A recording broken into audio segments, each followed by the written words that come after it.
Say your prayers and eat your vitamins. ডাব্লিউডাব্লিউইর ইতিহাসে আর কোনো উক্তি এতটা জনপ্রিয়তা পেয়েছে কিনা বলা কঠিন। 24 ইঞ্চি বাইসেপের অহংকার, লম্বা সোনালি চুল ও পাকানো গোঁফ, লাল হলুদ পোশাক আর রিয়েল আমেরিকান থিম, এই সবকিছুই খ্যাতির শীর্ষে পৌঁছে দিয়েছিল 80 দশকের সবচেয়ে দাপুটে রেসলার হাল্ক হোগানকে।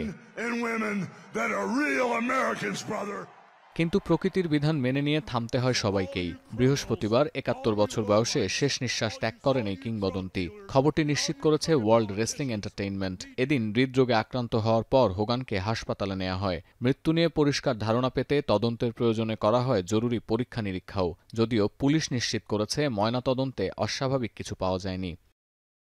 50 বছর বয়স পর্যন্ত হোগান দাপিয়ে বেরিয়েছেন রেসলিং রিংয়ে। এরপর রেসলার হিসেবে অবসর নিলেও চলচ্চিত্রে অভিনয়, রাজনৈতিক প্রচারণা থেকে শুরু করে নানা আয়োজনে দেখা গেছে তাকে। হাল্ক হোগানের আসল নাম টেরি বলিয়া হলেও বিশ্বজুড়ে রেসলিং প্রেমীদের কাছে তার পরিচয় মার্কিন পপ সংস্কৃতির সবচেয়ে সেলিব্রেটেড তারকাদের একজন তিনি। ক্যালিফোর্নিয়ায় চলমান কমিক কনে অংশ নিতে এসেও এই তারকার মৃত্যুতে বিহ্বল ভক্তরা। I'm just speechless. As you told me, I thought, like when you first told me, I thought it was like a prank or something. But no, it just seems I'm just devastated. Yes, I just heard while we were leaving. That hurt my heart. I grew up in the 80s watching Hulk Hogan. হাল্কের মৃত্যুতে শোকের ছায়া নেমে এসেছে wrestling জগতেও। আবেগঘন বার্তা দিয়েছেন একসময় প্রতিদ্বন্দ্বী আরেক জনপ্রিয় রেসলার ও মার্কিন অভিনেতা দ্য রক খ্যাত ডোয়েইন জনসন।